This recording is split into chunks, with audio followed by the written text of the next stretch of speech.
Good morning. It's Monday, so it's time for some book talks. And I got through 2 books last week, and one of them was Kindred by Octavia Butler.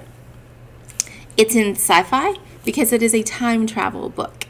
So Dana, the main character, lives in 1976. And it's not a surprise she lives in 1976 because this book was written back in the 70s.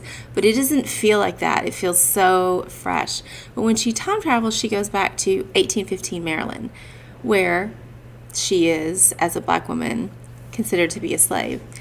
A couple of her trips back, she manages to convince people that she's a free woman. But if you know anything about America in the 1800s, it didn't matter. It didn't matter if she was free. It didn't matter if she had papers. It didn't, because those papers could be taken, they could be burned, she could still be enslaved.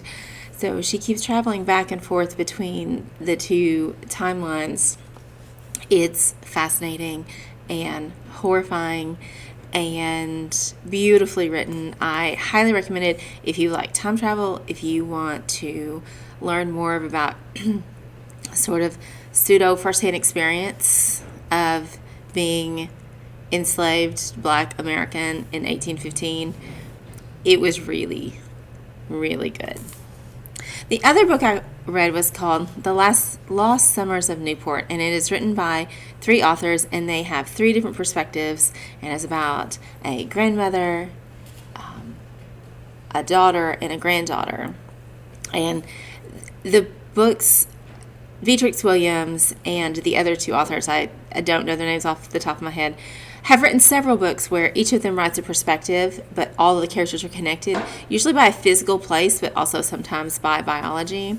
It was really good. We don't have it in the library. We probably won't have it in the library. I don't know that anyone would really be interested in Newport and the filthy rich and the mansions and the prince. I don't know. But we do have other books that sort of feel the same, and this is one of them, Midnight at the Electric. It is in historical in 1919, and it's by Jodi Lynn Anderson.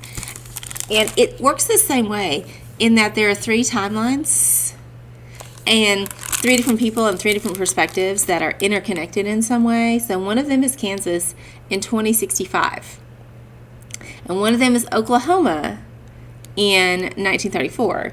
And then the other one is England in 1919, which is why 1919 is here. On our historical fiction, we always put the oldest date that is featured in a book, so that if this wasn't in sci-fi, it would say 1815, even though the main character lives in 1976.